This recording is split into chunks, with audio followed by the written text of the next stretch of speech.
ইলিশ মাছের মাথা দিয়ে কচুর শাক করার জন্য ইলিশ মাছের মাথাটা ভেজে নেবো প্রথমে।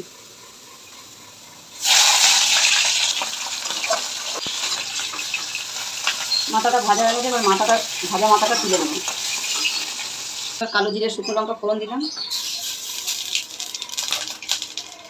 দিয়ে কচুর শাকগুলো ছেড়ে দেবো। অনেকে কচুর শাক সিদ্ধ করে, কিন্তু আমি সিদ্ধ করে করবো না। সিদ্ধ ছাড়াই কচুর শাকগুলোকে তুলে ছোটো ছোটো করে পিস করে নিয়েছি, এগুলো দেবো, দিয়ে দেবো। কচুর শাক কেটে যদি জল ঢেলে দেওয়া হয় সিদ্ধ করে, তাহলে কচুর শাকের ক্যালসিয়ামটা চলে যায়। করে জলটা ফেলি না, ভালো করে পরিষ্কার করে ধুয়ে বেছে ছোটো ছোটো করে ধুয়ে তারপরে কড়াইতে দিই, দিয়ে রান্না করি। এবার একটু হলুদ দেবো,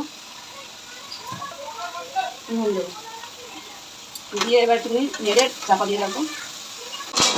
কাঁচা লঙ্কা আদা বাটা করে দিয়ে দিলাম, একটু চিনি দিয়ে দিলাম।